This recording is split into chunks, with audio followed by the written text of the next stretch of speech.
We'll call to order the City of Douglasville City Council regular meeting for tonight, which is September the 8th. Our invocation will be done by Pastor James Harper of the First Presbyterian Church of Douglasville. After that, we'll have the Pledge of Allegiance, which will be led by the Mayor Pro Tem Terry Miller. Please stand for the invocation.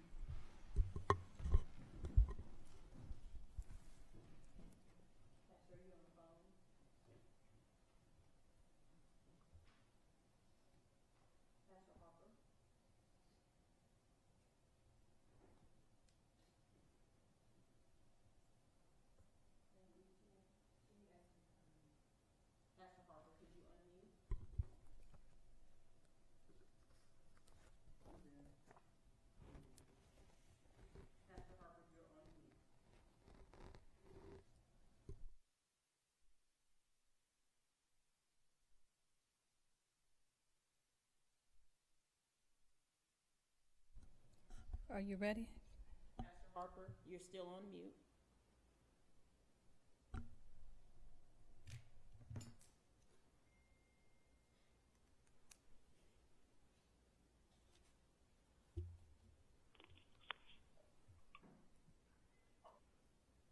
Texting.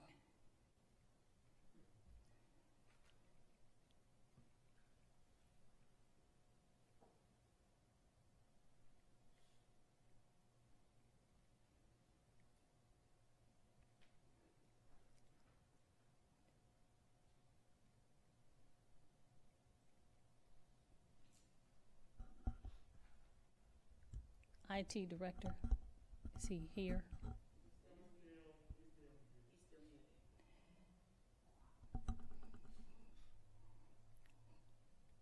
He must not have his phone on.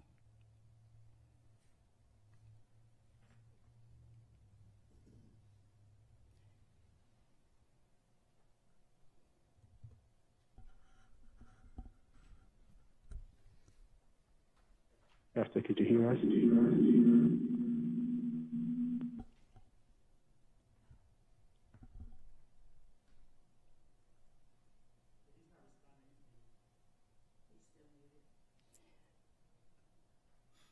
He said not according to his phone.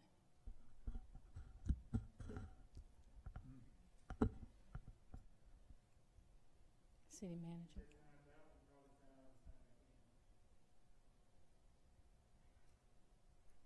City manager, lead us, please.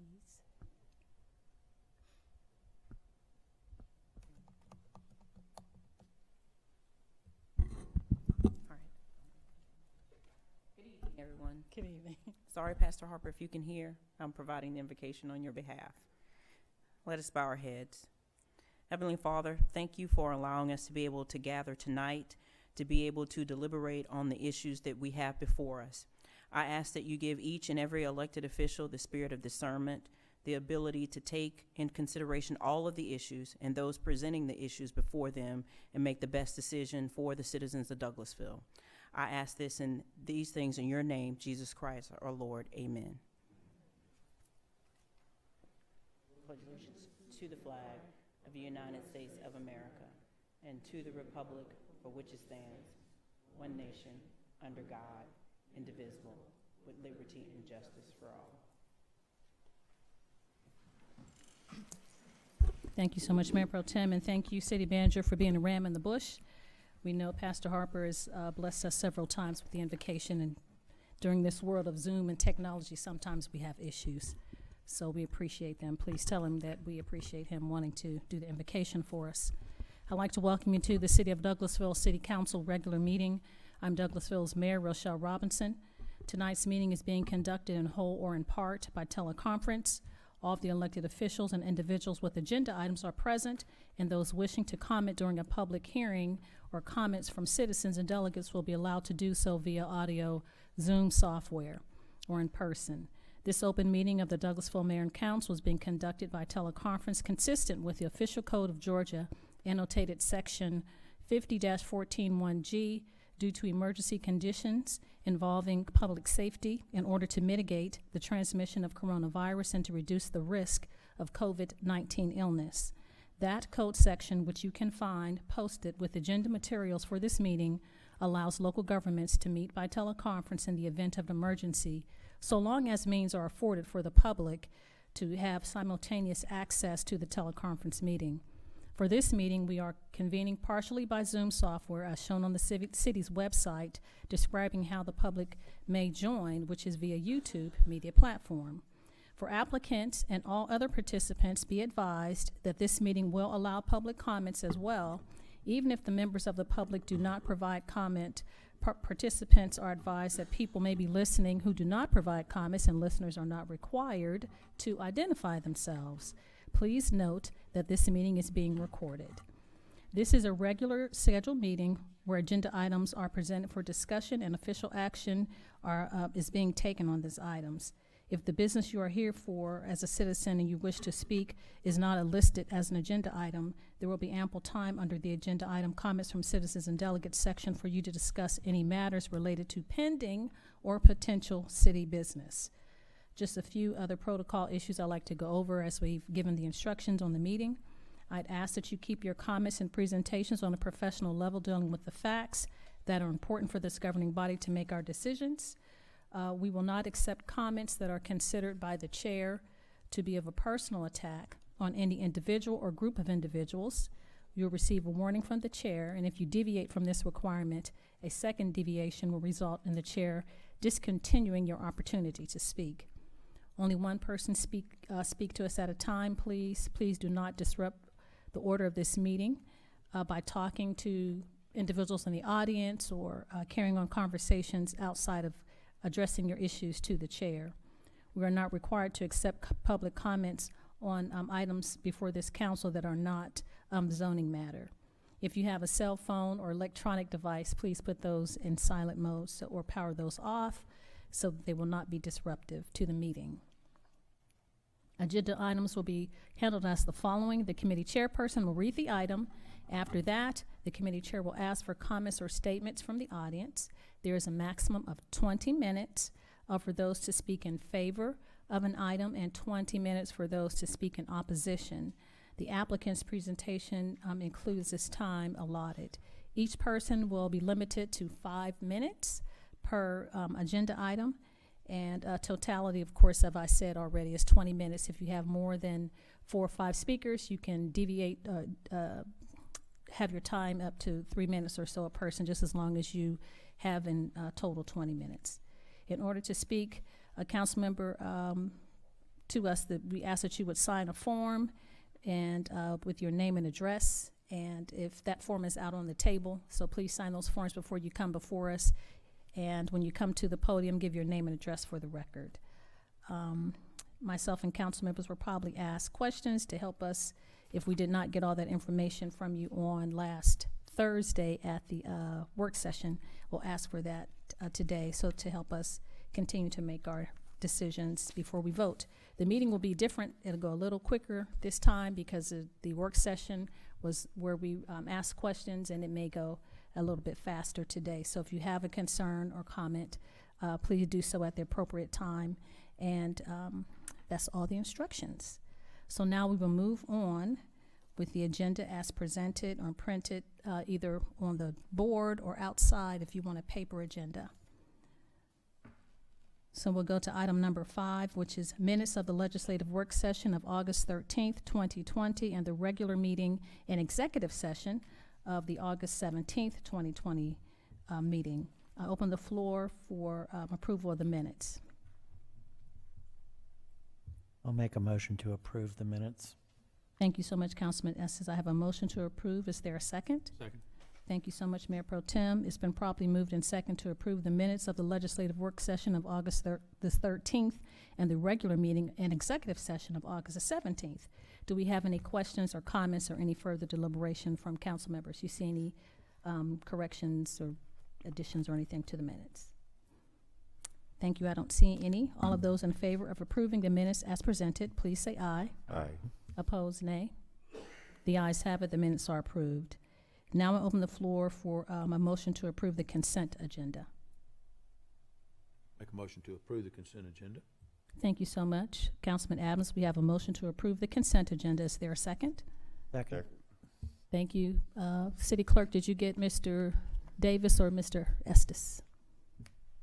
Did you get someone? Did they push the button? I apologize. Okay, Mr. Estes. So it's been properly moved in second.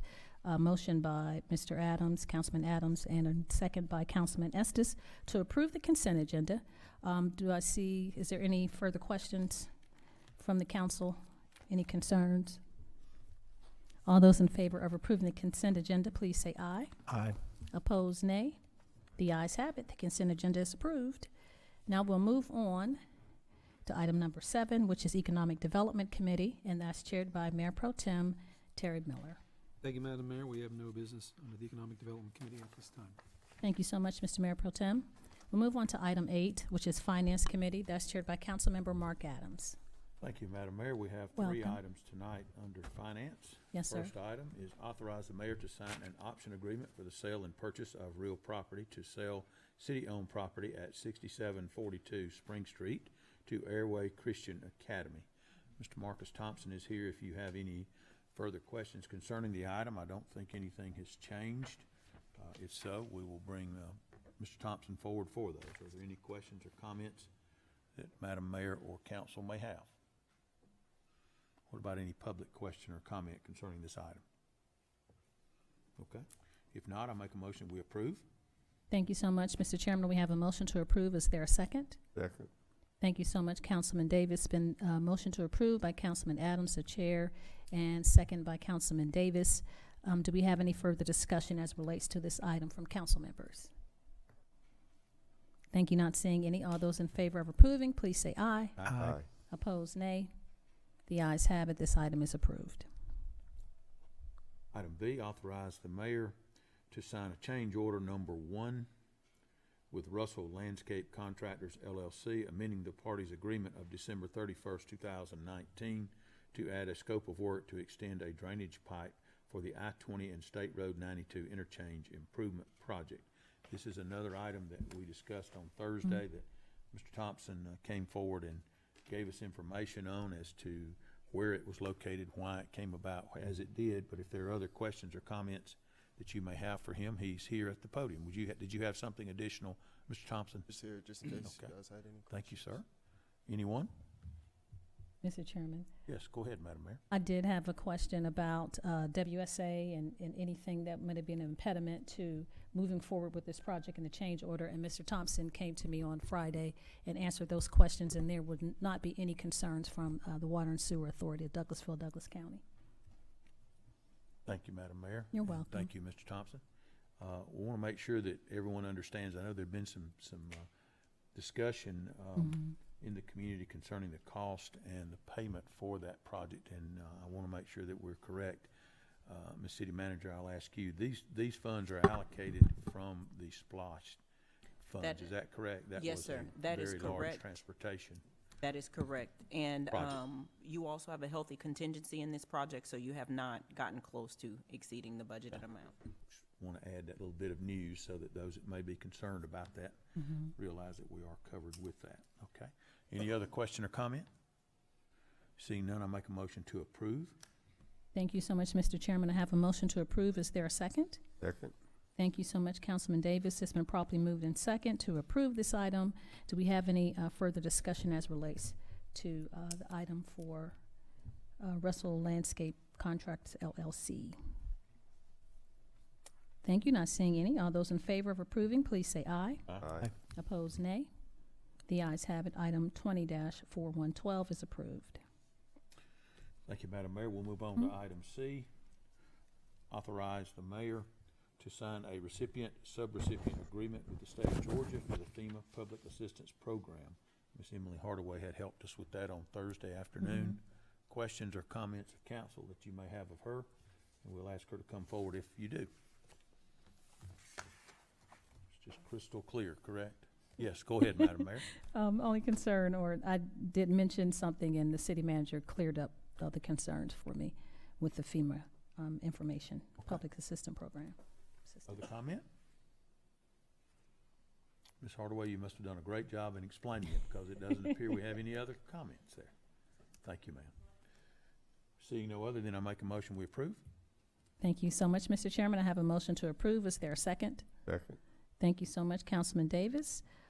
Any additional questions or comments, concerns, any further discussion as it relates to this item for the FEMA Public Assistance Grant? Not seeing any. All those in favor, please say aye. Aye. Opposed, nay. The ayes have it. Item 20-414 is approved unanimously. Thank you, Madam Mayor. That's all we have under finance. Thank you so much, Mr. Chairman. And I would make a note that we did have one recusal, Mayor Pro Tem, for item A. I'm not certain if the city clerk put that in the record. Okay, thank you so much.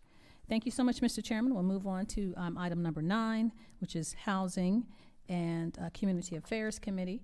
Vice Chair, ask that you would take that. I think it's Councilman Davis. Yes, ma'am. No items at this time. Thank you. You're welcome. Thank you so much, Mr. Vice Chair. We'll move on to Legislative and Intergovernmental Committee. That's chaired by Councilmember Samuel Davis. At this time, no items, Madam Mayor. Thank you. You're welcome. Personnel and Organization Committee. That's chaired by Councilmember Chris Watts. Thank you, Madam Mayor. We have no business tonight in personnel organization. Thank you, sir. Planning and Development Committee. That's chaired by Councilmember Mark Adams. Thank you, Madam Mayor. You're welcome. We have several items tonight under Planning and Development Committee.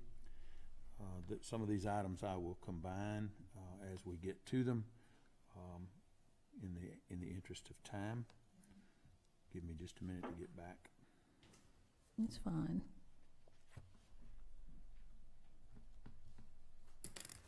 On item A, make a motion to remove from the table item 20-358.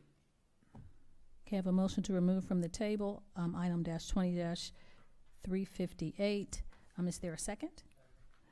Thank you so much. Is that Councilman Estes or Watts? Watts. You get it, Ms. Acker? Okay. It's been properly moved and second to remove item 20-358 from the table. Do we have any additional concerns or comments as it relates to this item? All those in favor of removing it from the table, please say aye. Aye. Opposed, nay. The ayes have it. Item A is removed from the table. All right. Now with it removed from the table, pardon me, I'm having issues. Mine too. Tabled from August 17th, 2020, hold a public hearing and consider a request for variances from the minimum floor area requirement of Section 3.07 of the Unified Development Ordinance for residential dwellings in the planned residential development district to A, reduce the size from 750 square feet to 650 square feet for a variance of 100 square feet, and B, reduce the required 2-bedroom unit size of 1,050 square feet to 850 square feet for a variance of 200 square feet, and 2, reduce the required front setback of 50 feet in Section 3.07 of the Unified Development Ordinance by 25 feet for a remaining requirement of 25 feet on the east side of a lot of 6.312 acres on Stewart Parkway in land lot 130, District 2, Section 5, Parcel 90. Application by National Church Residences, LLC. Ms. Williams. Patrice Williams, Community Development Director, 6701 Church Street. At this time, staff doesn't have any new information to add to the item. We can defer to the applicant at this time. Okay, thank you, ma'am. Is there the applicant's representative, if you would, if you have additional information for us, I do. please come forward and identify yourself, and we'd love to hear from you. Thank you. I'm Kathy Sickert with Smith, Gambrell, and Russell, 1230 Peachtree Street, Suite 3100, Atlanta, 30309. At the conclusion of the work session last week, as you all know, Mayor Robinson expressed that she had been doing some research online and had uncovered some concerns that she had about essentially the way my client runs its business. So as I promised you all, I reached out to the mayor first thing Friday morning and asked her if she would share those documents with me. Unfortunately, I didn't get them until this afternoon, but I did get them in sufficient time so that I was able to, I think, understand and grasp what is in there, and that way you saved my holiday weekend. So I thank you very much for that. Here is what I got. First of all, I got a stack of employee-related forms that ranked the company from 1 to 5.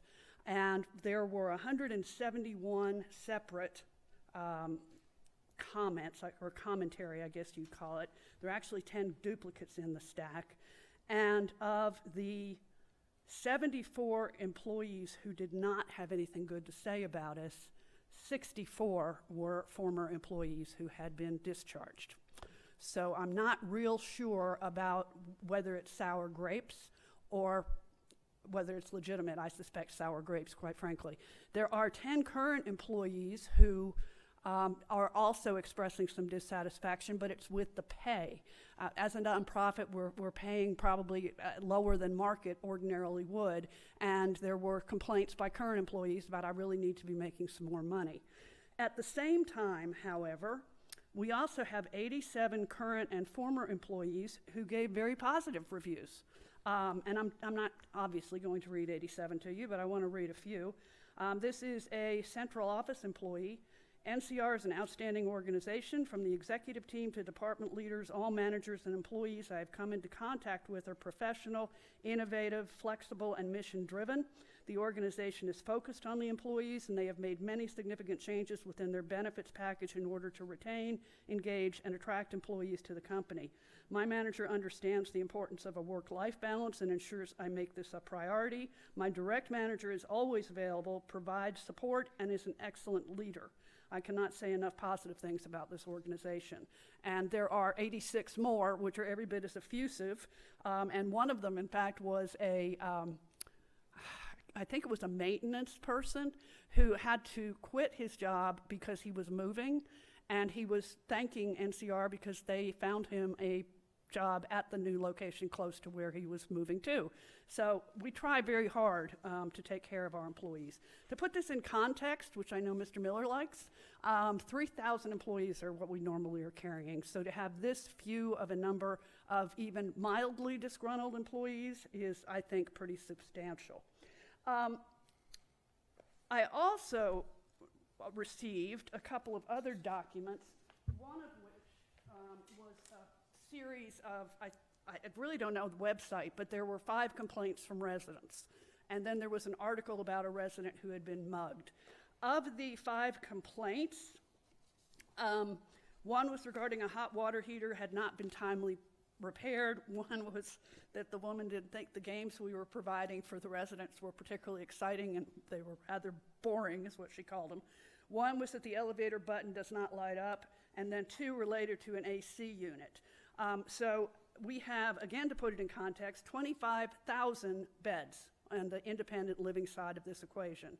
And of those 25,000 beds, these are the only complaints I saw. Now, the one with reference to a mugging that I received had to do with actually Martin Luther King's sister-in-law who was attacked entering the premises of where she lives. This is a 2016 event, and it was Big Bethel Village in southwest Atlanta, which is one of our properties.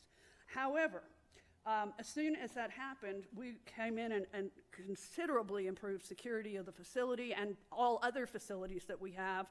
This is a very urban setting, which isn't excusing anything, but sometimes crime does occur, and all you can do is take your best efforts to try and improve it, which we did. And FYI, she still lived with us for 2 years after the event, so she obviously didn't let it affect her love of where she was living.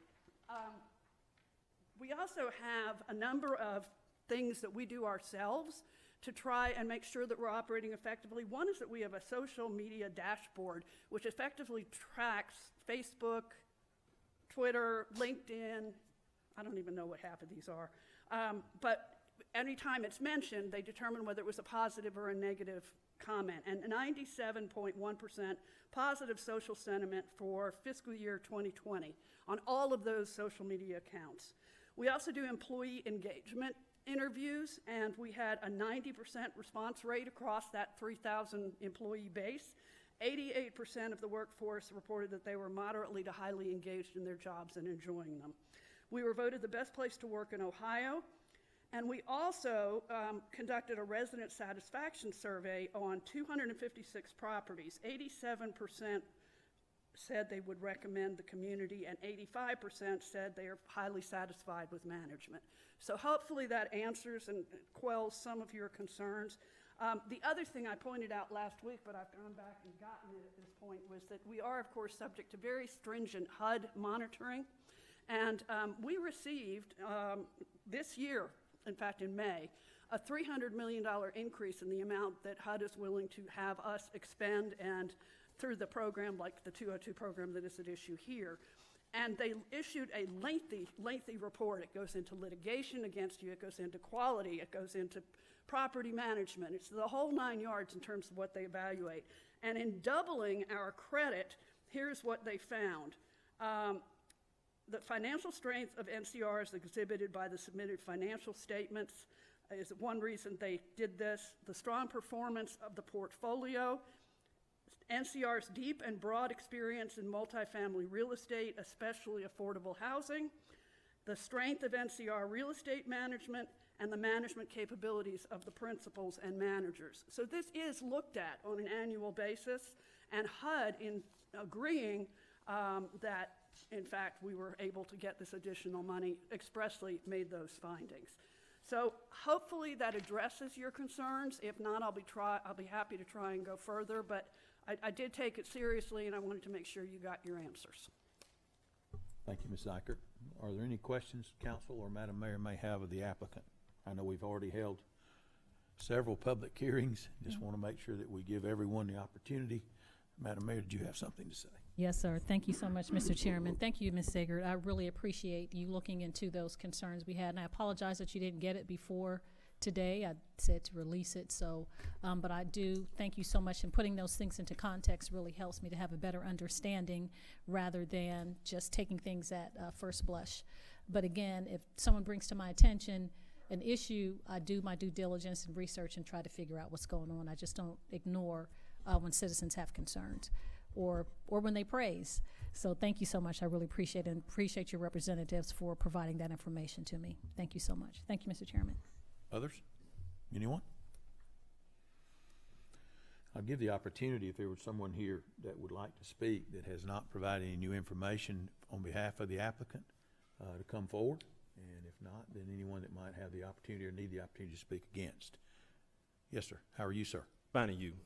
Thank you, Madam Mayor, as well as council members and others for this opportunity. My name is Keith Horton. I'm the CEO and president for Christian City, located in South Fulton, 500-acre campus, 213 homes, independent homes for seniors 65 and above, and then we have 400 apartments that serve 62 affordable apartments. I'm here on behalf of National Church Residencies as a support for their development at Sweetwater Point. And I just want to attest to, I've had several of my staff who have worked for National Church Residencies, and they have been absolutely satisfied working with that organization. It's a fine organization. At Christian City, we've been involved with National Church Residencies for well over 10 years, and through a partnership with mutual buildings.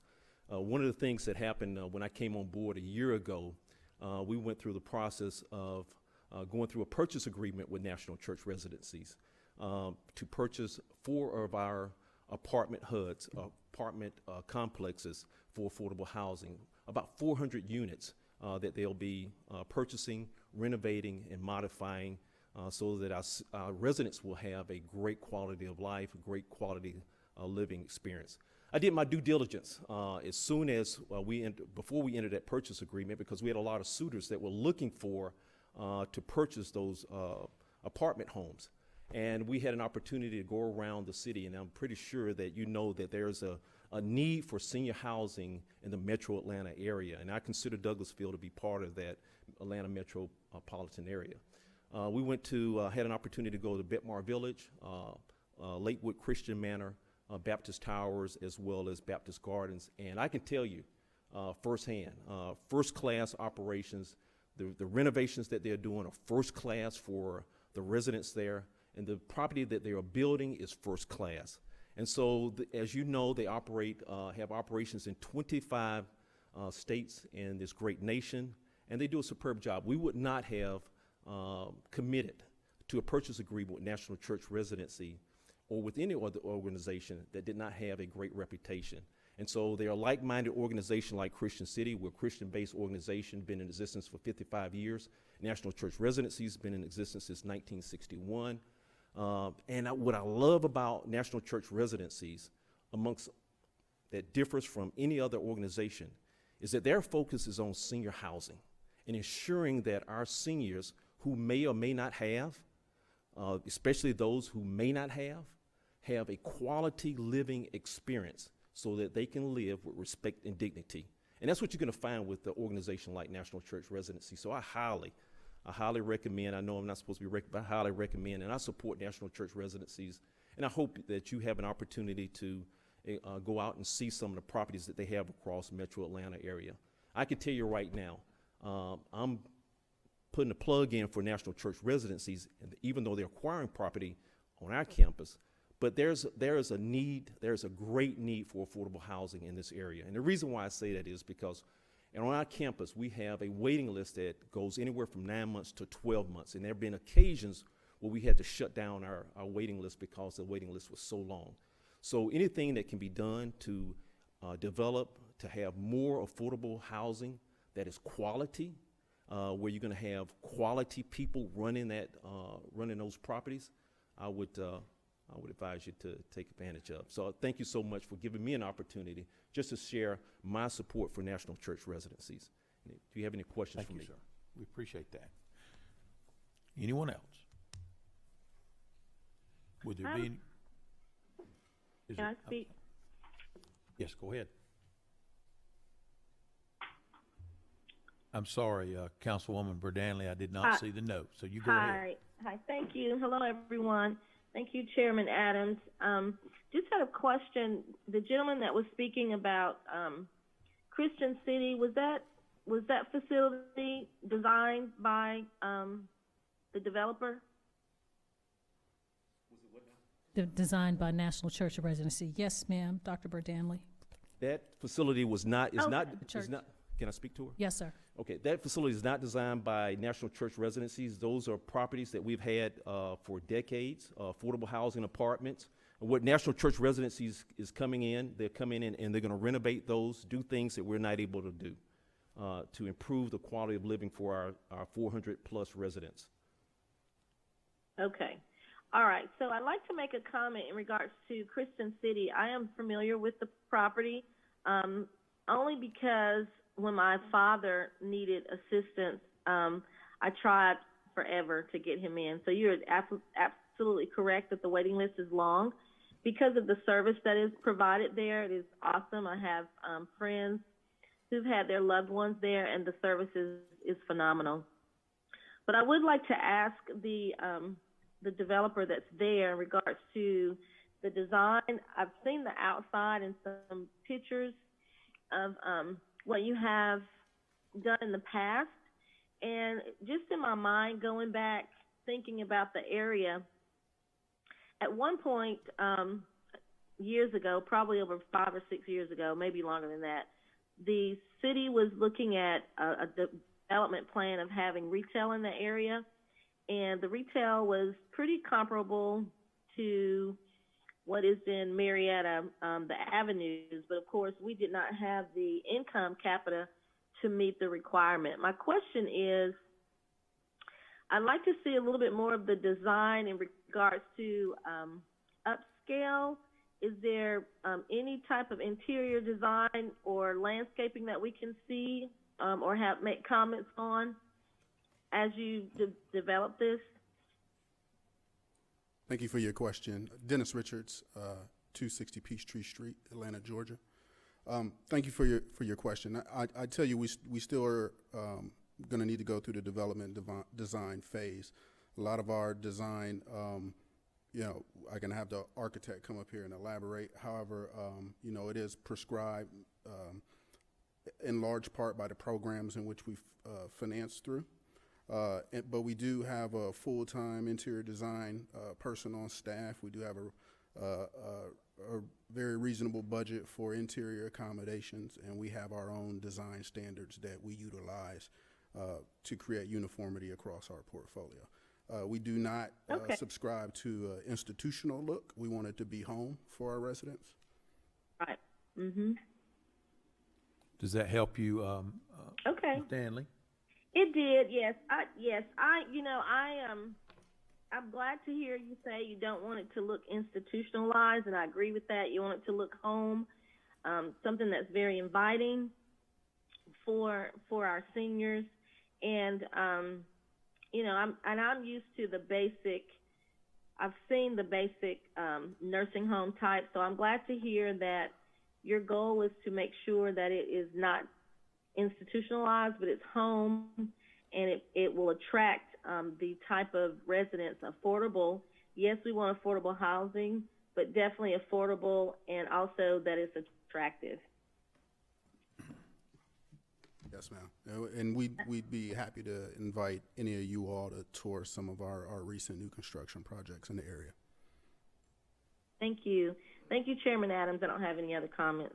Thank you, ma'am. Are there others? Yes, Mr. Mayor Pro Tem, go ahead. I definitely want to reiterate what Councilwoman Danley said regarding the design. It really, really is important to make sure that you raise your game on this. And I think you remember a few of the things specific items that I talked about was breaking that facade a little bit more with some shadow lines, getting away from that monolithic look that it's got. I mean, when you're coming down Douglas Boulevard, you're going to see that building. If it doesn't have the right kind of shadow lines and texture and material differences along the facade, it's going to look like a prison. I hate to be blunt about it. It'll look like that. So we've got to make sure that that's broken up. And I would say definitely also please pay attention to the window detailing right now. I mean, I know, again, I don't know how locked in your design is at this point, but we want to make sure that the fenestration has some character to it and doesn't just look like it's been slapped on the facade. And I like the mixture of types of windows you're doing in a few places like that. You know, that's got some character to it. So just and the roof, of course. But please note that what she had said, because we really want to up the game in this community. So, but thank you, Mr. Chair. Other comments? I've been to the Big Bethel building, so I have visited that facility. Okay. Is there anyone here that would speak in opposition to this application as we close this out? If so, please come forward. Seeing none, we will close the public hearing. And at this time, if there are no other comments or questions from council, Madam Mayor, City Manager, anyone? Okay, then we'll go forward. I'll make a motion on this item to approve. Thank you so much, Mr. Chairman. I have a motion to approve item 20-358. Is there a second? Second. Thank you so much, Councilman Davis. Do we have any additional comments, questions? I know we've talked at length about this issue. Is there any further discussion from council members as relates to item B? Thank you. Not seeing any. All those in favor of approving, please say aye. Aye. Aye. Aye. Opposed, nay. Aye. Councilmember Burt Danley's aye. Opposed, nay. The ayes have it. Item 20-358 is unanimously approved. Thank you, Madam Mayor. You're welcome. We will move on to item C. Make a motion to remove from the table item 20-309. Thank you so much, Mr. Chairman. I have a motion to remove item 20-309 from the table. Is there a second? Second. Thank you so much, Mayor Pro Tem. You get it, Ms. Acker? Okay. Any further discussion, any comments as it relates to removing this item from the table? All those in favor, please say aye. Aye. Opposed, nay. The ayes have it. Aye. Thank you so much, Councilmember Burt Danley. Item C is removed from the table. Okay, item D then, tabled from August 17th, 2020, hold a public hearing, consider a request for change in zoning from General Commercial District GC to PRD, Planned Residential Development District, for 5.062 acres on Stewart Parkway and Douglas Boulevard, land lot 130, District 2, Section 5, Parcel 90, application by National Church Residences, care of Catherine Zykert. Ms. Williams? Patrice Williams, Community Development Director, 6701 Church Street.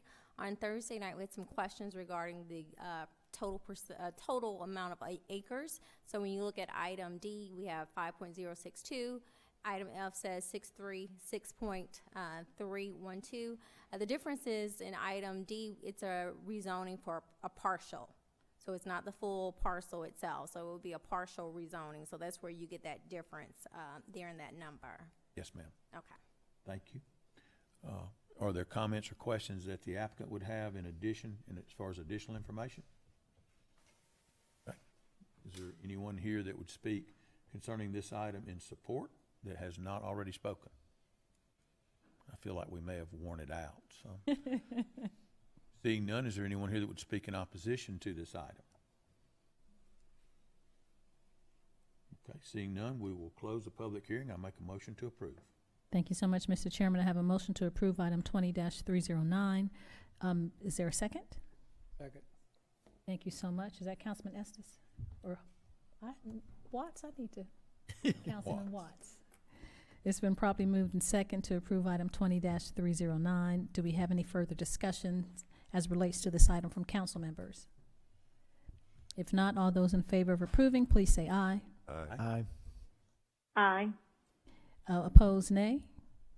The ayes have it. Item 20-309 is unanimously approved. Thank you, Madam Mayor. You're welcome. Try to move on to item E. Make a motion to remove from the table item 20-357. Thank you so much, Mr. Chairman. I have a motion to remove from the table item E. Do I have a second, please? Second. Thank you so much, Mr. Mayor Pro Tem. It's been properly moved in second to remove item E from the table. All those in, any further discussion from the elected body? Not seeing any. All those in favor of removing from the table, please say aye. Aye. Opposed, nay. Aye. Thank you so much, Councilmember Danley. Opposed, nay. The ayes have it. Item E is removed from the table.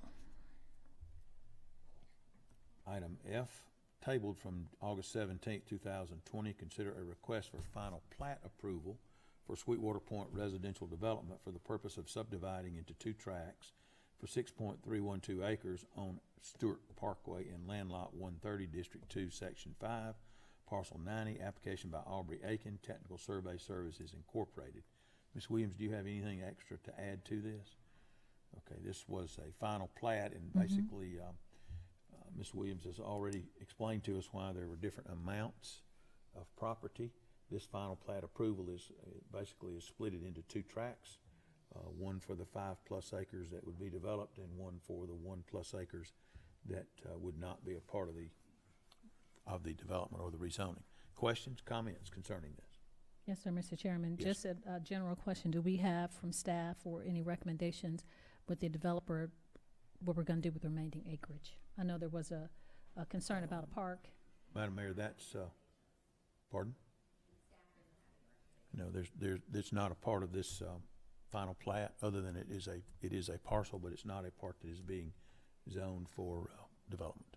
Okay. So that would be basically in the hands of the owner developer. Yes, sir. Others, comments, questions? Seeing none, we'll move forward and make a motion to approve. Thank you so much, Mr. Chairman. I have a motion to approve item 20-357. Is there a second? Second. Thank you so much, Councilman Watts. It's been properly moved and second, moved by the chair, Councilman Adams, and second by Councilman Watts to approve 20-357. Do we have any additional comments or concerns or any further discussion from council members? Thank you. Not seeing any. All those in favor of approving, please say aye. Aye. Aye. Opposed, nay. The ayes have it. Item 20-357 is unanimously approved. You're welcome. Thank you. Thank you all. Appreciate all of your hard work, and we wish you the best. Thank you. Look forward to seeing that development plan. We're going to change this up just a little bit because the next 3 items actually cover one another development. So I'm going to make a motion to remove from the table item G, 20-334, item I, 20-199, and is that the only 2? Am I correct there? G and I, and that is a yes, and K. So G, I, and K. Yes, sir. Make a motion to remove from the table those 3 items. Thank you, Councilman Estes. Thank you. I have a motion to remove from the tables items G, I, and K, respectively 20-334, 20-199, and 20-372. I have a motion from the chair. Is there a second? Second. Thank you so much. It was unison. I don't know who pushed the button first. Ms. Acker, do you have Councilman Estes or Mayor Pro Tem? Thank you so much. It's been properly moved in second, Mayor Pro Tem, to remove from the table. All those in favor of removing G, H, G, I, and K from the table, please say aye. Aye. Aye.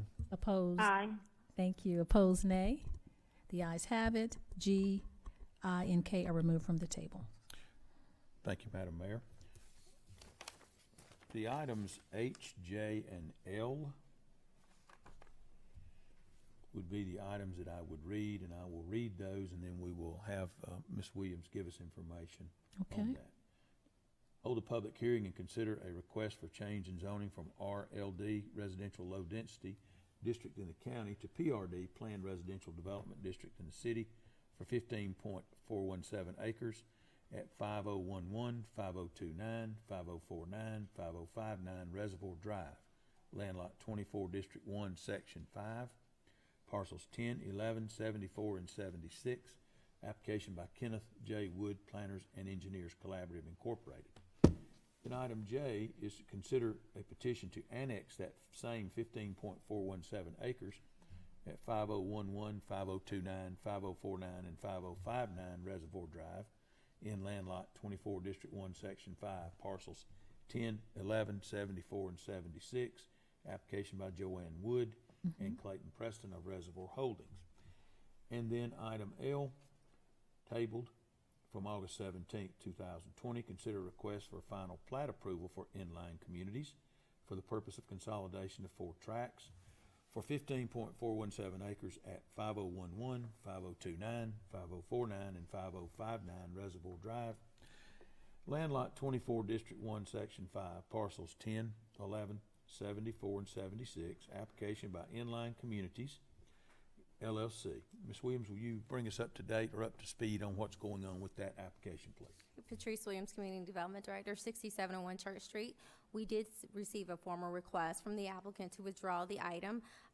They are changing the scope of the zoning item, so they have to resubmit a new application, so we look forward to seeing that in October.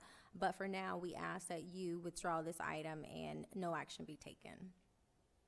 Basically, I understand, Ms. Williams, that they're redesigning, is that correct, to try to accommodate, I believe, a second entrance, and therefore the plat that they had asked to be considered would be changed? Correct.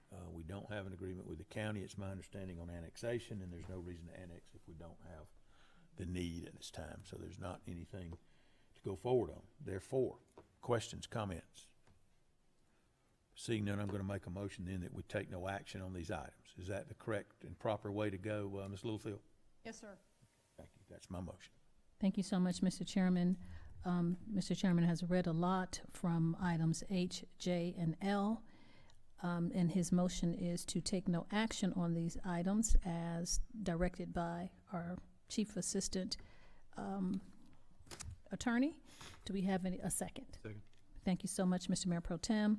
So it's been properly moved in second to take no action on H, J, and L as read by the chairman and seconded by Mayor Pro Tem.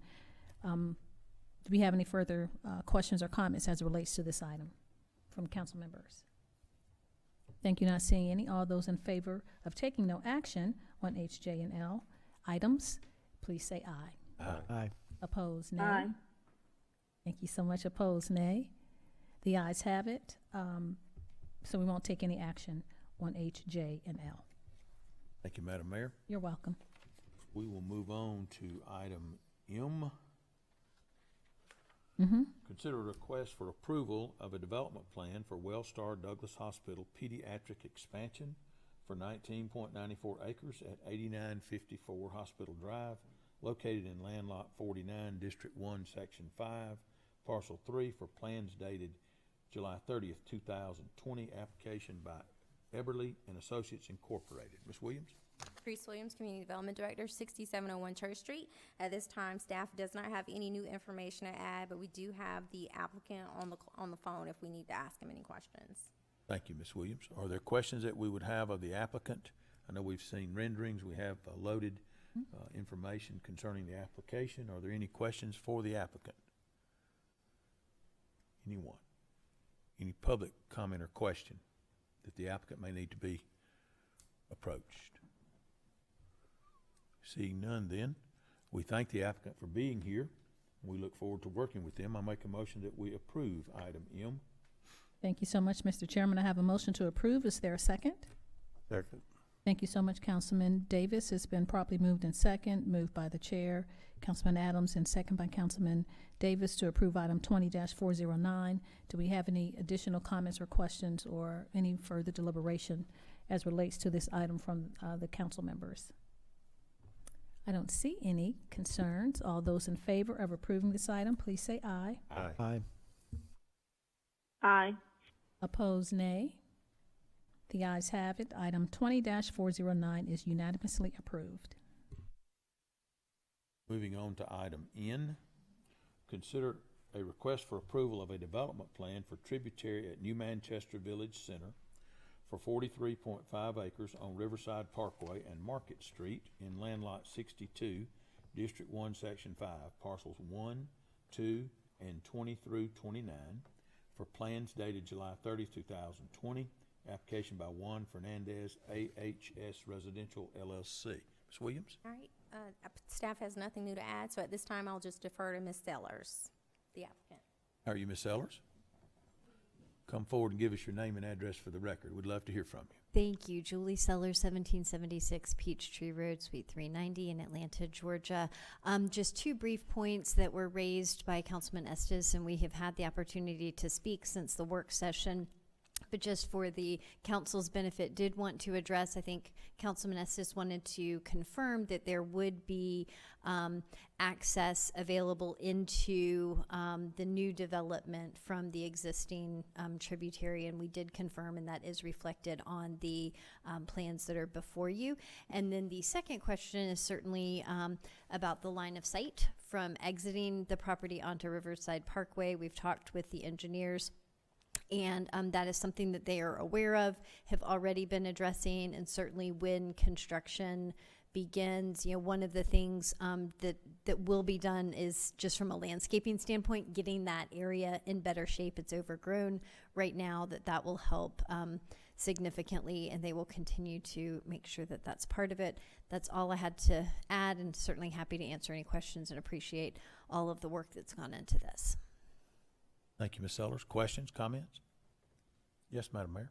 Thank you so much, Mr. Chairman. Ms. Sellers, I appreciate, of course, Councilman Estes bringing those issues up, and we appreciate you working on those traffic issues with accessibility and egress for potential residents and the people that live in the area now. So thank you so much. We appreciate you working with us. Thank you. Thank you, Mr. Chairman. Others? Councilman Estes.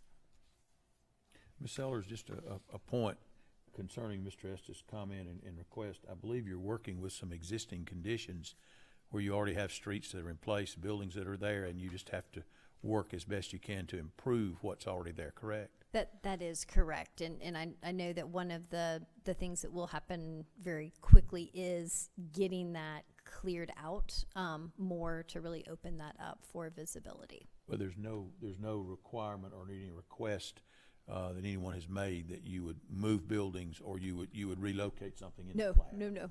I want to make sure that we're looking at the final. Yes. We're looking at the development plan that would actually be in place, and there wouldn't be any adjustments there. Thank you for the clarification. Okay. That's correct. Thank you. Any other comments or questions? Seeing none then, with the information we've been provided, I'll make a motion that we approve. Thank you so much, Mr. Chairman. We have a motion to approve. Is there a second? Second. Thank you so much, Councilman Estes. It's been properly moved in second to approve item 20-413.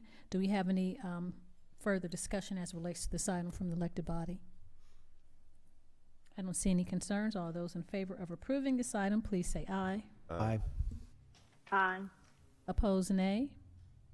The ayes have it. Item 20-413 is unanimously approved. Item O, consider a revised final plat for tributary at New Manchester Phase 3 and 4, lots 73 and 74, for the purpose of revising the lot line between lots 73 and 74 for .471 acres in land lot 176, District 1, Section 5, parcels 215 and 216. Application by Michelle McCauley, LaCroix Engineering. Ms. Williams? Reese Williams, Community Development Director, 6701 Church Street. At this time, staff has nothing new to add. We do have the applicant here if you do have any questions, but we have reviewed the application and the attachments, and we are good with it. Thank you, Ms. Williams. Does anyone have any question concerning this? Revision of a final plat. Anyone? Okay, seeing none, we'll move forward, make a motion to approve. Thank you so much, Mr. Chairman. I have a motion to approve. Is there a second? Second. Thank you so much. Councilman Estes, been properly moved and second to approve item 20-415.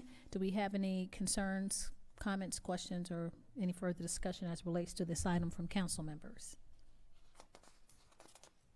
Thank you. I don't see any. All those in favor of approving this item, please say aye. Aye. Opposed? Aye. Opposed, nay. The ayes have it. Item 20-415 is approved. Madam Mayor, You're welcome. and last but not least, Mm-hmm. consider a request for revised plat approval for tributary at New Manchester Village Center for the purpose of adding private right-of-way labels and extending right-of-way behind Lot D, as in David, 89, for 14.45 acres at Riverside Parkway and Market Street in land lot 155, District 1, Section 5. Application by Steve Osterberg, tributary. Ms. Williams? Patrice Williams, Community Development Director, 6701 Church Street. We did have some concerns regarding a graph or chart that was listed Thursday night. The applicant and our legal counsel have had some conversations. We were able to work through that, and so we're all satisfied with the information that you've been provided at this point.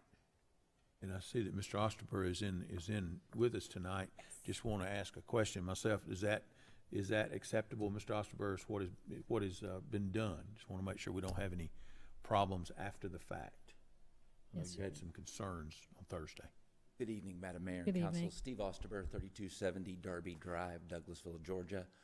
Yes, it is acceptable to us. All we did was change the heading on the table to help clarify that there is a residential portion of this plat and a commercial portion of this plat. Okay. Just want to make sure everyone is in agreement. And since you were here, I thought it applicable to make sure that we heard from you. Questions, comments? Thank you. Please understand I'm trying to get finished with this. Thank you, Mr. Osterberg. Appreciate you coming in. If there is no other information to be provided, I make a motion we approve. Thank you so much, Mr. Chairman. We have a motion to approve item 20-416. Is there a second? Second. Thank you. We had one in unison. I don't know. It was a dead tie. Ms. Acker, did you get? Okay. It's been properly moved and second to approve item 20-416. Do we have any additional comments or questions as it relates to this item? And thank you to Ms. Littlefield for getting that information cleared up with Mr. Osterberg. We appreciate you all working together to come on the same page and have a great understanding. Any additional comments or questions from council members? Thank you. Not seeing any. All those in favor of approving item 20-416, please say aye. Aye. Aye. Opposed, nay. The ayes have it. 20-416 is unanimously approved. Thank you, Madam Mayor. That completes our items under, I don't even remember the heading now anymore. Planning. Planning and Development Committee. Thank you very much. You're welcome. Thank you so much, Mr. Chairman. The Vice Chair for Public Improvement and Beautification Committee is Councilman Adams, but I will, since he's done a lot of talking, I'll ask the Mayor Pro Tem to take this committee. Thank you, Madam Mayor. There is no business under the Public Improvement and Beautification Committee at this time. Thank you so much, Mr. Mayor Pro Tem. Public Relations Committee, Councilmember Howard Estes. Thank you, Madam Mayor. No business for public relations this evening. Well, you've done your public relations with working with those developers, so we appreciate that. So thank you so much, Councilman Estes. Public Safety Committee, that's chaired by Councilmember Samuel Davis. Yes, ma'am. Couple of items. Yes, sir. Item A, I make a motion to remove from table 20-344. Thank you so much, Mr. Chairman. We have a motion to remove from the table item A. Is there a second? Second. Thank you so much, Councilman Adams. Been properly moved and second by the chair, Councilman Davis, to remove item A, and seconded by Councilman Adams. Do we have any questions or comments or any further discussion as relates to this item for moving it from the table?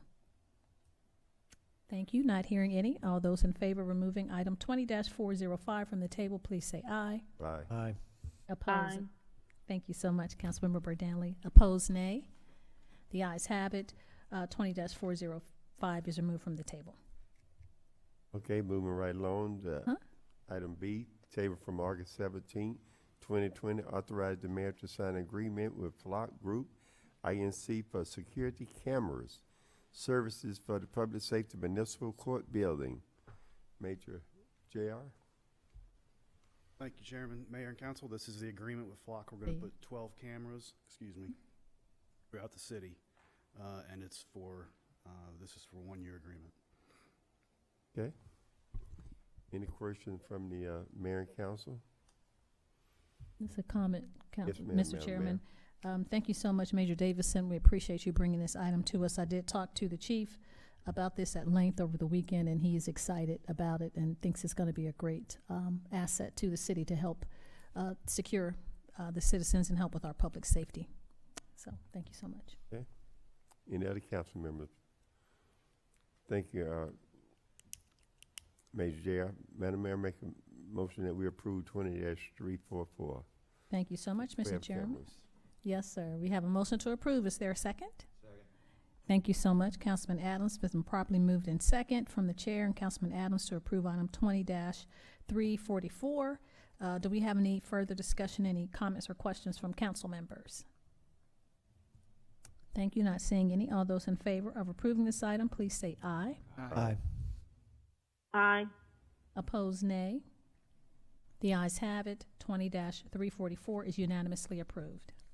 Thank you. Moving right along, You're hold a welcome. public hearing. Item C, hold a public hearing to consider the request for the change in agent outlet manager and transfer of the alcoholic beverages license to the retail package sale of wine and malt beverage and spirits liquor at the following establishment: current licensee RSDP Hospitality LLC, proposed license Tilak Ltd Company, DBA Corner Package Store, location 5990 Highway 92. Current agent outlet manager Rashimi N.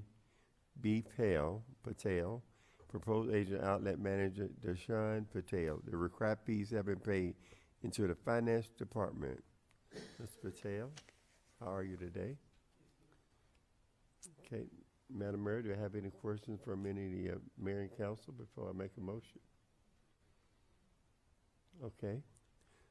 Madam Mayor, I make a motion we approve 20-391. Oh, thank you so much, Mr. Chairman. I have a motion to approve 20-391 from the chair. Is there a second?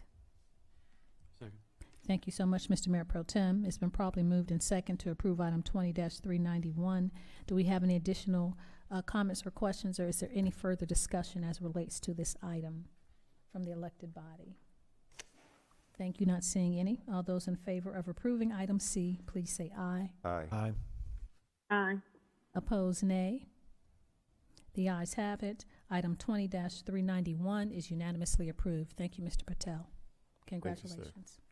Moving right along, item D, adopt an ordinance to amend section 10-1 of the alcoholic beverage ordinance to adopt a definition of schools and to amend subsection 10-39D, 10-78D, and 10-106E of the said ordinance to revise the permit starting time for package sale of alcoholic beverages on Sunday.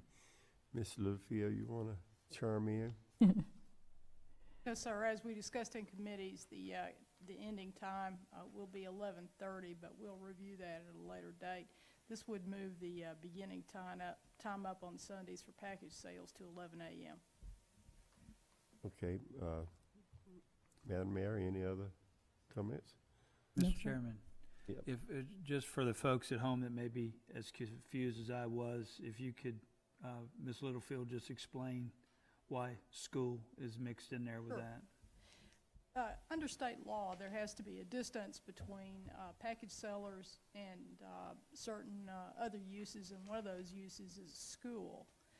The thing is that local governments are allowed to define what a school is, as they are with regard to most matters regarding alcoholic beverages. They can be more restrictive than the state is.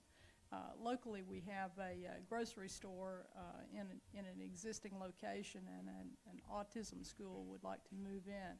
The autism school does not meet the definition of school under state law, and this change in our ordinance would show that we also mean to adopt the state's definition of school and nothing more restrictive than that, so that the autism school could locate close to the grocery store.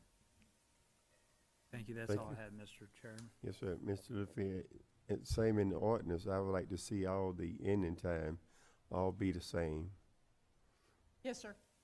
And we can make you a comparison as to all package sales and all serving as well. Yes, ma'am. Okay. I'll make a motion we approve 20-368. Thank you so much, Mr. Chairman. We have a motion to approve. Is there a second? Second.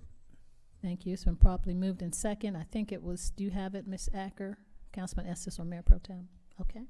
Been properly moved in second to approve item 20-368. Do we have any other comments as it relates to this item?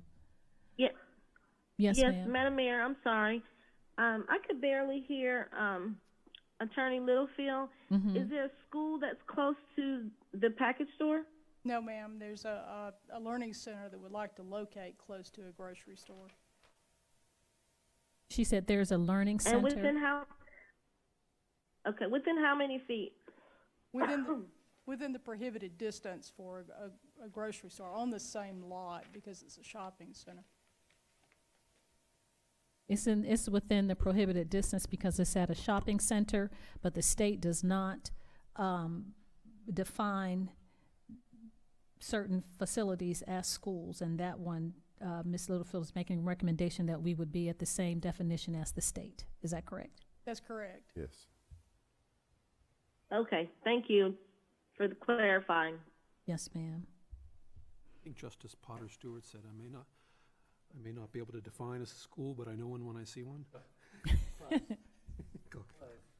Close. Okay, any other comments as it relates to this item? Any further discussion? We appreciate getting clarity from the elected body. Thank you. Not seeing any. All those in favor of approving item D, please say aye. Aye. Aye. Opposed, nay. Aye. Okay, I apologize. Opposed, nay. The ayes have it. Item 20-368 is unanimously approved. Okay, that's all I have, Madam Mayor. Thank you. You're welcome. Thank you, Mr. Chairman. We'll move on to Recreation, Culture, and Tourism Committee. That's chaired by Councilmember Chris Watts. Thank you, Madam Mayor. We have no business tonight in Recreation, Culture, and Tourism. Thank you so much, sir. We'll move on then to item 18, which is Transportation Committee. That's chaired by, I apologize, let me see. Oh, Technology Committee. You're right. Technology Committee, that's chaired by Mayor Pro Tem Terry Miller. Thank you, Madam Mayor. We have no business under the Technology Committee at this time. Thank you, sir. I didn't mean to do an oversight. I apologize. Item 18, Transportation Committee, that's chaired by Councilmember Dr. LaShawn Burdanley. Thank you, Madam Mayor. You're welcome. Yes, under transportation, we have, the first item is to motion to remove from the table item 20-345, item number 20-406, PDF.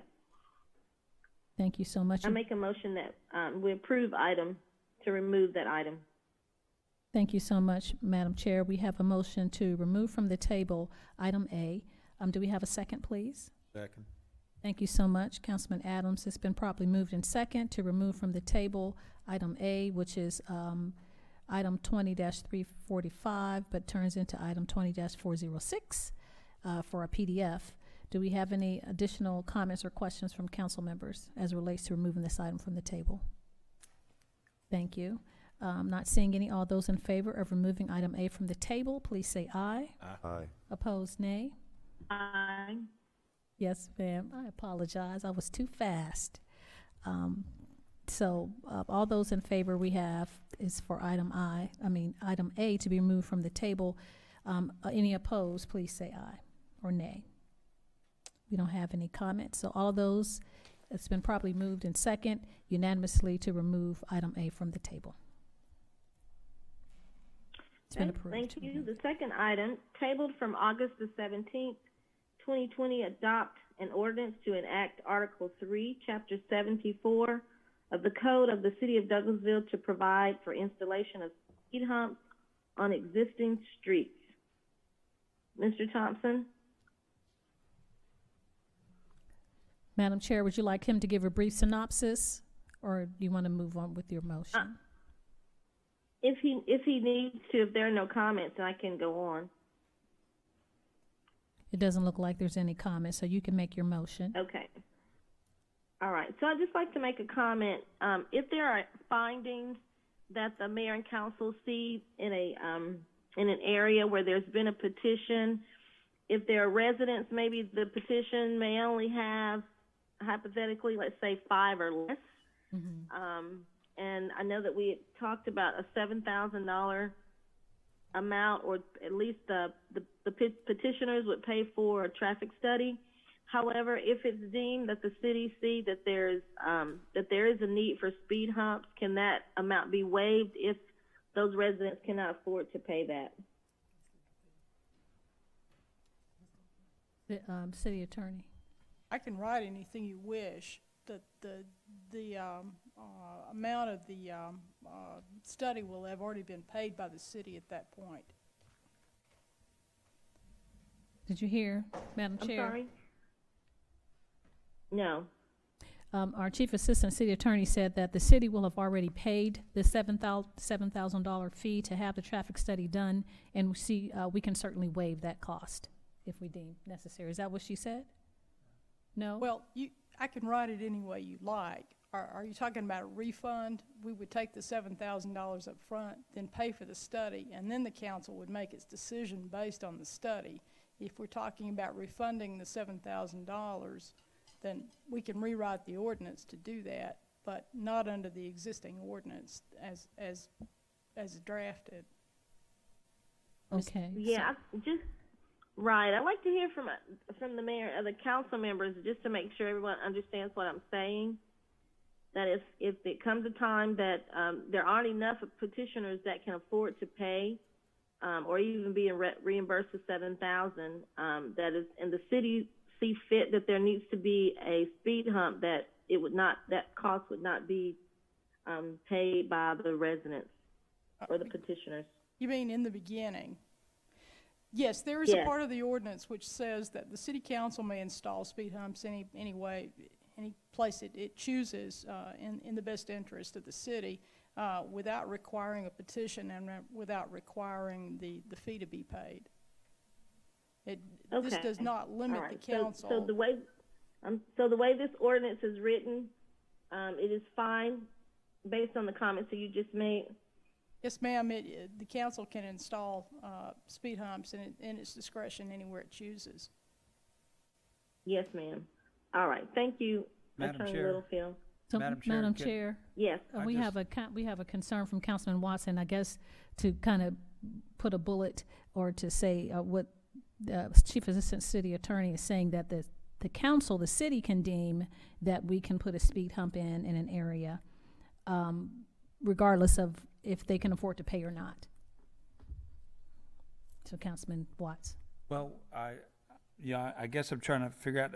I thought one of the reasons why we were writing this ordinance is because we're getting a huge influx of applications, and that's going to be costly to the city to put speed humps all over the place if we're getting a lot of applications. So I just want to be careful because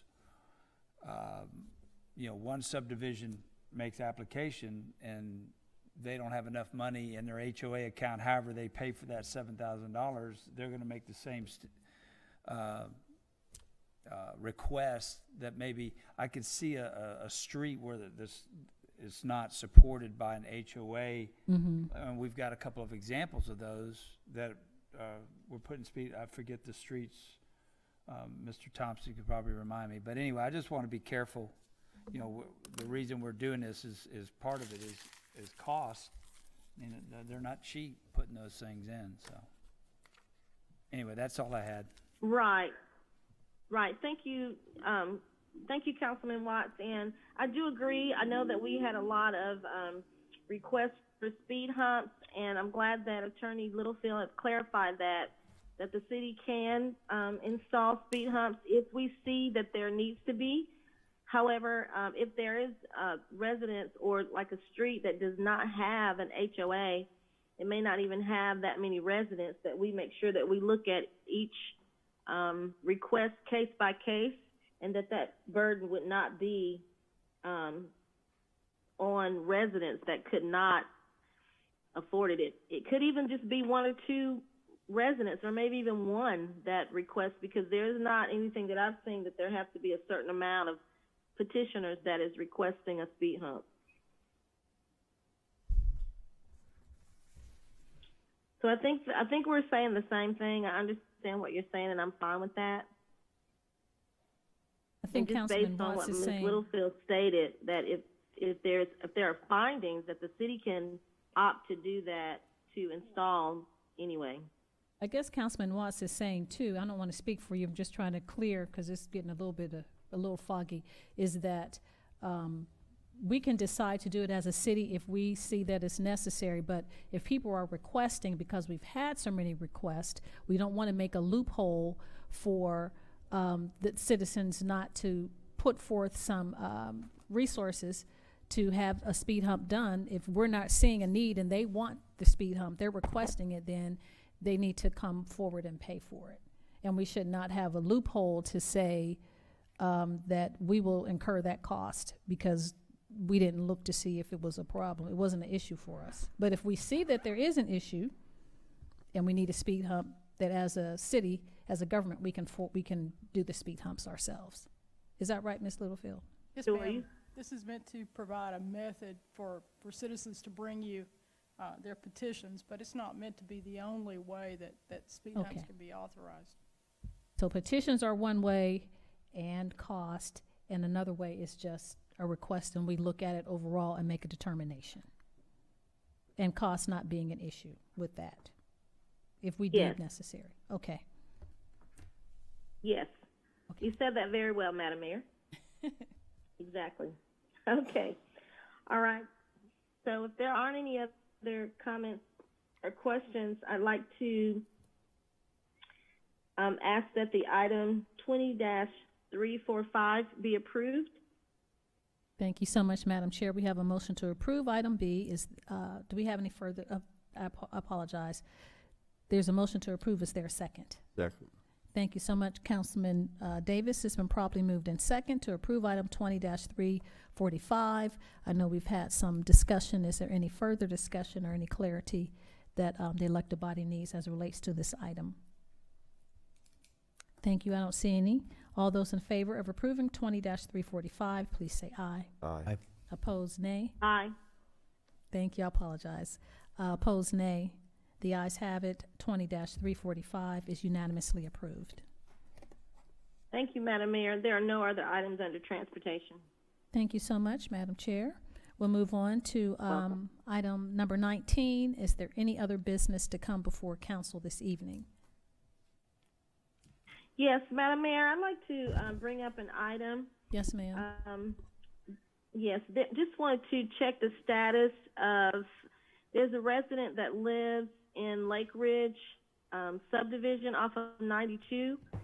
And thank you, Councilman Davis and Ms. Hampton and the other staff that have contacted her.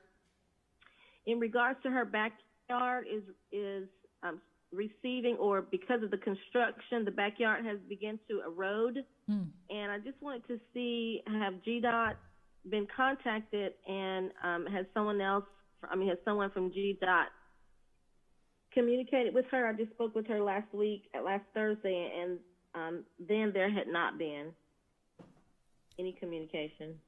Okay, I was not aware of that issue, Dr. Burdanley, so I will defer to City Manager.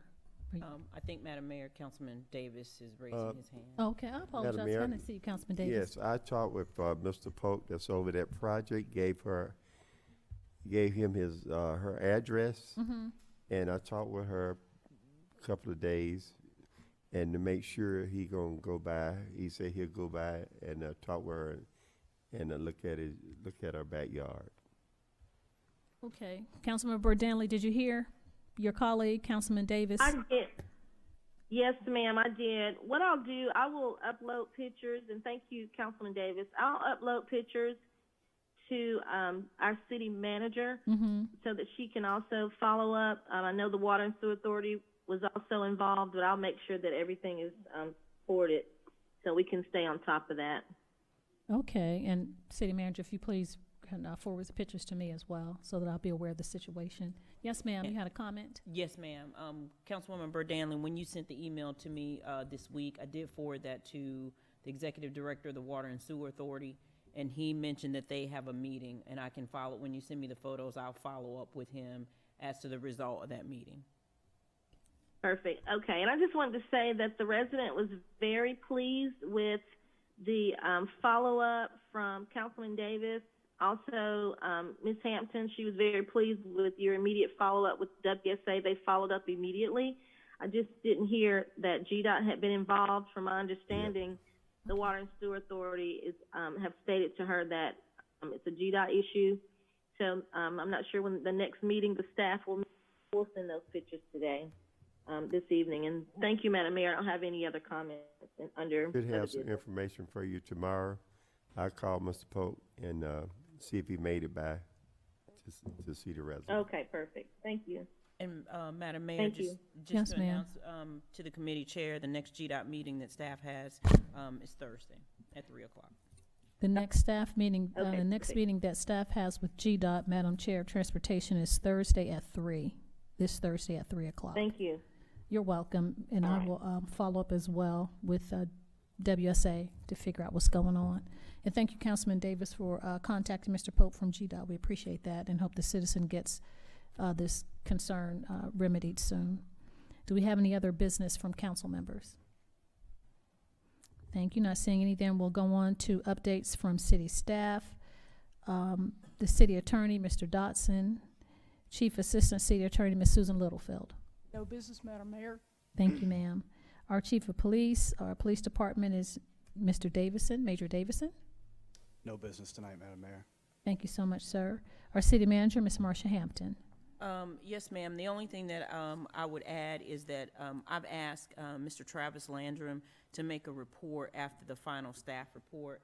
I did receive some concerns about Tiger Cubs football this weekend and a large number of events that we had, and not just with Tiger Cubs, but also with some of the events that we have in the Alice Hawthorne Center and some activity that took place. From my perspective, things went well. There are no issues. I think Mr. Jones, I know he was to be here. Hey, Charles. Mr. Jones is here, so I think all is well. But if you have any questions for the gentleman, I know sometimes when you look at things, it may look more alarming than what it really is. But both representatives from the Tiger Cubs as well as Mr. Landrum will be able to just give you all details of the activities this weekend, so that as we move toward other events, you all will have a good understanding of how things are operating, so that you're not inundated with any calls and have any concerns of how things are being taken care of at the park. Okay.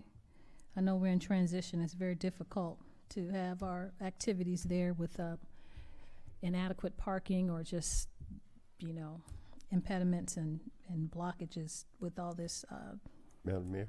activity going on in construction. Yes, sir, Councilman Davis. On Saturday, I also visit all the parks all the time. Ride through, do a drive-through, just to check things out.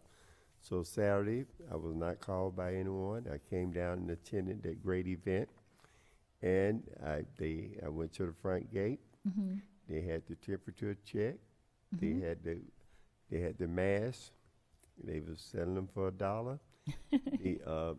The announcer was announcing every 10 minutes to just hurt my ears about self-distance and put your mask on. It was a great event. Only thing that we just didn't have enough parking, so we got to get some room. But there was a lot going on, so I probably would get with Mr. Charles and ask him to nominate one of those volunteers to help with the parking. So everybody, you got to have a parking lot, man. Yeah. So but other than that, everything was good. Even the broke finger, I talked with the paramedics, and everything was good. Okay. Madam Mayor? Yes, sir. Thank you, Councilman. I agree with everything Councilman Davis said, and I wasn't there this weekend, but it was my understanding that we had a lot of parking over in the pool lot that was not utilized. And I know it's a little bit of a walk, but we do have a lot of parking spaces over there. If folks come and could use those, when we run out of the other spots. But Mhm. like I said, I don't know. And Mr. Landrum is supposedly going to be coming down Yes, here in a sir. minute, so we might want to just wait and see. hear Yes, what sir, he so has we to can say. talk about it at length. I don't even see the, oh, yes, it's under Recreation, Culture, and Tourism. I don't see him on here on this, it's not on the staff report. Okay, so I'll ask you all to come forward now, so you can give us a report, since we're talking about it. And do we have, Mr. Landrum, as you're coming, do we have accessibility or a trail or a path or some signage to tell folks that there is additional parking in the pool area? And when they park there, can they get to the main field?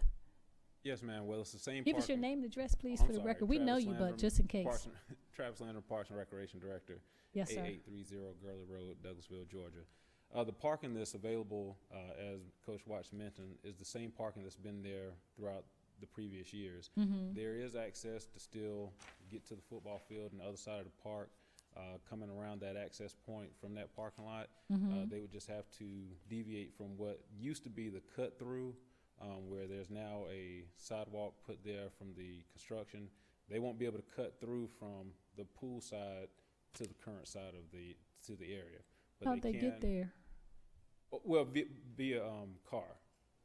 They can go down the new 92 and make that left-hand turn at the light, and then come down by the apartment complex Mhm. and park in that area, and then walk by foot to the pavilions, to the football field, or to the rec center. Okay, so we probably need signage or someone to tell people, especially since it's gonna be more difficult. You just can't drive across. You're gonna have to go back out, go up 92, drive around the corner, go by Stewart Middle School, do all of that just to get to the parking area, right? Well, no, they wouldn't have to go through the Stewart Middle School area. So if you're at the intersection, Uh-huh. right there below Jesse Davis, if you Yes, sir. continue straight down the new 92 access, when you get Mhm. to the red light, if you make a left-hand turn, Okay. that'll bring you right around to the pool area. So they Okay. wouldn't have to go through the old detour that was once there. Okay, so once they do that and they're parking at the pool area, how do they get from the pool to the football field? They can walk right Just straight? directly beside the basketball courts, Uh-huh. down that hill, and then they can either get on the trail to go through the remaining part of the park, or they can just cut straight across. Okay, so we probably just need to get some signage to let people know, or a little flyer or something to give to, when we have an event, or Tiger Cubs, or whomever's using the facility, let people know that there's additional parking there. One of the things, Madam Mayor and Council, that I'm working with Greg Roberts on, and he's going to get with Mr. Landrum, Mhm. the former Joe Cowan's property that has been cleared, so we're prepping that for parking as well. And we have our meeting with GDOT, so of course, that's a cul-de-sac area. I mean, it Mhm. would be walking, but it would open up available parking for anyone who needs it. That's currently not available at all. Is it safe to walk from there? I mean, I know it's a little bit of a distance, but cars won't, you're not walking with the cars, are you? They would just From have Mr. to cross Calvin. over that access point, and then they'll be accessible via the sidewalk to continue up to the football field. Okay, because they pass by the old daycare, and then from Mr. Collins. Well, no, they wouldn't go past That that area. far? It's right there where that cul-de-sac is in that area, so. it The wouldn't- new road. Right. Okay, I have to go and orient myself again. I was there last week, couple weeks ago, so I need to go back. All right. So, Madam Mayor, I'd like to see the signs go up ASAP, additional parking. Need to see the signs go up. Additional parking. Additional parking. Just to remind people, I know it's probably been there the whole time, but when you are, change of habit and doing things, if you're used to parking in the front where we've traditionally parked, you may not understand or remember that it's parking on the other side, because it's always been there. So, Mayor, yes? One potential problem, obviously, is going to be people that come for the game from the other team that's not going to be familiar with the area, and that's going to be one of the, they're going to be looking for parking, and they're not going to be able, they may not be able to figure out without some type of direction Once the how to signs get go over up, there. once the signs go up, additional parking will be fine. Yeah. So we definitely need signage just to help I'm us. just talking about how to get there. Yes, sir. Get over there to the pool parking lot. Yes, sir. People not from this area may not be able to figure out how to get over there. Yes, Mr. Chairman. Do we have, Councilman Adams, you want to ask a question? Yes, Coach. So what was the problem? That just was a problem with having sufficient parking Bless you. for the game on Saturday? I mean, we've had the Tiger Cubs there for years and years and years, and I would have thought it would have been a slow year, a slow attendance because of our situation that we're in. So what caused the parking issue and what occurred? Well, from the relationship with the Tiger Cubs, they've always had a huge following, whether it be from their home crowds or those coming to the game. So I can't speak to how many teams, but I think there was a scrimmage this weekend, kind of a jamboree where you had a bunch of different teams. Mm-hmm. So that increased the congestion, as well as a reservation that we had at the Pavilion and a reservation that we had in the Hawthorne Center. So there were events taking place simultaneously. The event in the park was from 1 to 5 o'clock, and the event in the facility was from 4 to 8 o'clock. So just overlapped. Correct. So we all just of need more those, parking. basically, in a nutshell. Yep. Yes, sir. It sounds like the jamboree added to that, and that's not a normal Saturday. A normal Saturday is 2 teams playing, so you wouldn't have quite as, No, sir. count- It's, I mean, 2 teams at a time, rather than having a bunch of, like 2 or 3 teams there at the same time. Coach Jones. Like for the you- jamboree, how many teams did you have on site at the same time? I already Good know evening, what Mr. Coach Jones is going Jones. to Hey, say. how y'all doing? Charles Jones, Yes, sir. 7764 Melanie Drive, Douglasville, Georgia, 30134. Yes, sir. Coach, this weekend we had what, 6 teams? 6 teams, Mm. and it was like 6 different. Well, it was 2 or 3 different organizations there. Right. But in the NWYFL, like this coming up Saturday, we'll have 6 games, but we also have Bill Arp in Rome. So there's 2 different organizations there. You know, Bill Arp is right here in Douglasville. There'll be the 5-year-olds. And Mhm. then you have Rome 6 through 10 there Saturday. And so the 12s play at Bill Arp. The 14s play in Sharpsburg. Mm-hmm. So it's just, if you're trying to get them in and trying to get them out, well, my cousin finna play. I'm going to stay. Yeah. Or I've got 2 different I age got 2 groups. different- yes. Yeah. So I'm going to So- stay. Yeah. So I'm going to stay. So that's where we're having the issues at. Well, I'm going to stay, and then these other people coming in the parking. And we're just doing our best. And Mhm. unfortunately, this weekend was my vacation weekend. So I will be there this coming weekend. So hopefully we can do something about, getting the parking by the basketball court. Mm-hmm. But it's going to be hard based on, because you give them the address 7775 Malone. They're thinking Malone Street. They're not thinking Brown Street or Colquitt Street. They're thinking, so they're coming straight to 92 and straight to the gym Mm-hmm. and, the side parking. And there's nobody's thinking about that. And then having someone down there trying to direct them to go the other way around, that means you need somebody at that corner, someone at the other corner up the street to tell them to come back down the street. So the signage, I think the signage would be great if we had some kind of signs or something telling them which way to go to park. Also, Madam Mayor, Mm-hmm. another issue that we have, and Mr. Roberts is working on it, the people are, just the public, instead of turning left going down the sideway, Mm-hmm. they coming up to the gym and they find out it's a dead end, they have to turn around. Probably about 100 cars a day. Just come through the red light like this going Mm-hmm. down the sideway. But Mr. Roberts supposed to see GDOT about putting that 92 sign up. Yeah. So they'll turn at the red light. Mm-hmm. But Instead they'll of run coming that straight. red light on up through there and find out and come back around. Dead end. Also, Mr. Jones, can you give the Park and Rec a schedule of the Yes. schedule? With the NWYFL, especially this year, a lot of teams, I got a schedule of the first 2 weeks last night about 3 o'clock in the morning. Mm. So with some of the teams saying they're going to have this team, they're going to have that team, but when you come to certify, they don't have enough kids, so that throws the schedule off. Right. So right now, I only know the first 2 weeks, and that's this coming weekend and the following weekend will be 2 home games. Mm-hmm. This weekend will be 6, and I'm keeping my fingers crossed 4, but I'm hoping they don't throw 7 at me, but it's going to be 6 this weekend and try to, keep it as a minimum.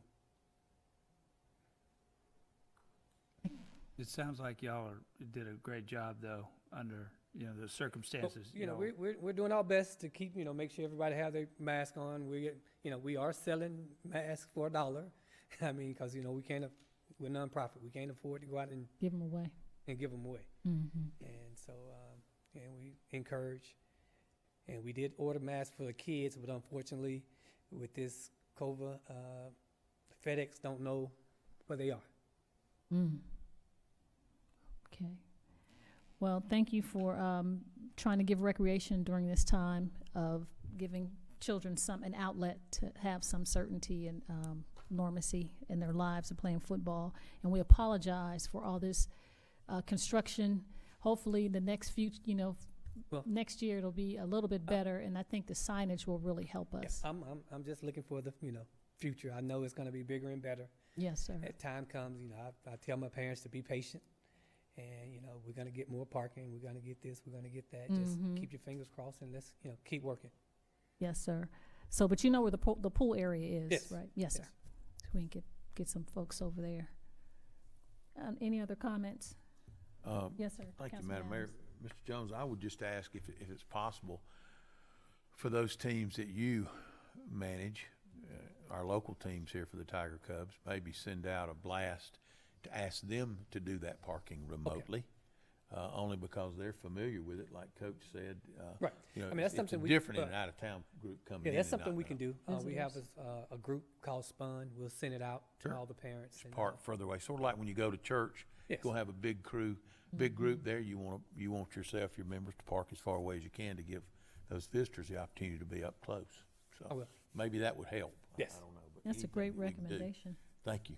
That's no Appreciate you. problem. And thank you guys for all you do. And You're I appreciate welcome. it. Thank And you. if you guys want to see some good football, at Douglas County High School got a great football team. Okay. Very good. Thank you so much. Thank you for the recommendation, Councilman Downs. Yes, sir. Mr. Landrum? Oh, I just wanted to come back if there was any additional conversation to be held. Not about the parking, but I know there's another issue with the dogs. Oh, correct. So there was a reported issue from Pearson Security where there was a lady that attended the game. She had her dog. She had a pocket poodle. I think it was like a mix between a Shih Tzu and a poodle or something. I don't know. I can't remember. Right. It was one of the Side of a smallest. purse. Yes, So, sir. of course, our ordinance is still in place to where it does not allow pets to be in the congested general seating for like at the baseball games or at the football games.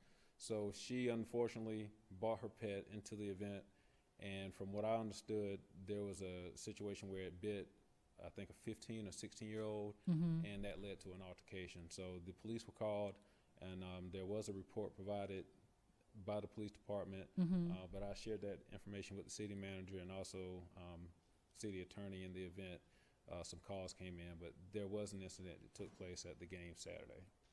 Okay, so as I said to the city manager, do we have signage to let people know? I mean, I would think if you're a pet owner, if it's a large crowd, that your pet may get agitated. So, but do we have signage to say that you're not supposed to have a pet during a large crowd? That is the direction we're going, to make sure we have signage at our baseball fields, at the football field, where as you come into the property, if you're coming in attendance, that you'll see that, so you'll understand that that regulation is in place. Was a leash on the dog? Because we do have a leash law in the city of Douglasville. Yes, ma'am. A leash was on? Oh, no, we do have a leash law, but from what I understood, it was in her carry-on, like, They still purse have to or- have a leash if it's on your purse too, right? Police department. Major Davison, do we know? I'm not sure. I would have to look at the ordinance to see exactly how it's worded. If it's She should have had a leash in any instance being in a park, but from what I read, she didn't have it. She was carrying it in the bag. And was a citation given? I would have to check back and look at the police report. I'm not sure if anything was provided, ma'am. Okay, Ms. Littlefield, are we liable as a city? Well, she was in an area where she was not supposed to have dogs, and whether the sign is up or not, she was still violating the ordinance, and that's going to be our position. I just don't want the person to come back later and give us all of their doctor bills, which, and try to sue us because they were bitten by a dog in our park. Okay, I'll open the floor for questions from the council. But that's the only incident we've had. And then I brought to Mr. Landrum's attention about in Hunter Park where a gentleman had 2 large dogs, a mastiff and a pit bull on one leash. So I don't know if Miss Littlefield, what is it called, Miss Hampton, a tether or? A tethered leash. We did verify with Department of Emily's here. She can make a report on the tethered leash. She has and what people did, they just start moving away and just let him have the whole field to walk the whole path. I'm not saying ban, just if there's a leash law, I don't know if you can have have 2 on one leash or just separately. So, Ms. Hardaway. Emily Hardaway, 6695 Church Street. I did reach out to Francis McMillan, who is with the animal shelter, and Julie Hudson, who's on the Animal Advisory Board. And I heard back from Julie Hudson, and she said that that the tethered leashes, that she has found that those are actually safer than having 2 dogs on 2 different leashes. Okay. And so because she said that they have like a swivel hook, and that helps, like when the dogs, if they try to cross each other, it helps keep them, like straighten them back out, I guess. And she said that they're safer than individual leashes, and that's what she prefers and recommends. So. For multiple dogs. Yes. Okay. So if someone is a dog walker, because I know that is a business, and you have them all on one, it can be on a tethered leash as well. Okay. Ms. Littlefield, is that addressed in our ordinance, or is it ambiguous or The not ordinance addressed? does not say anything about tethered leashes. Okay. Okay. Any comments from council members? All right. Thank you so much, Mr. Landrum. We appreciate it. So we'll move on to staff reports, a staff update on the progress of the Take Care Douglasville campaign, and that is from the Public Relations Committee. So, Mr. Estes. Okay, yes, we are going to have an update on the Take Care Douglasville campaign from Jason Post. Good evening, Madam Mayor and Council. Jason Post, Community Relations, 6695 Church Street.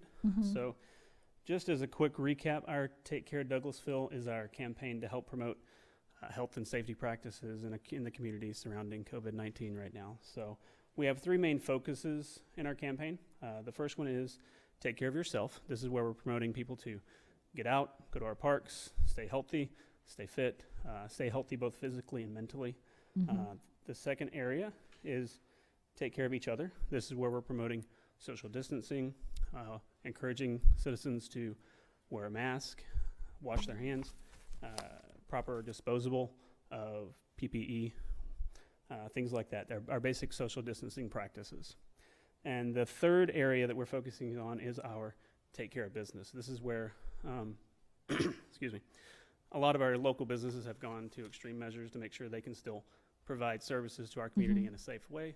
So we're trying to find ways to help promote those businesses and support them as well. So those are the 3 focus areas. So what we've done is we created yard signs for residents to put in front of their homes to help promote the safety measures and the practices of social distancing, wearing masks.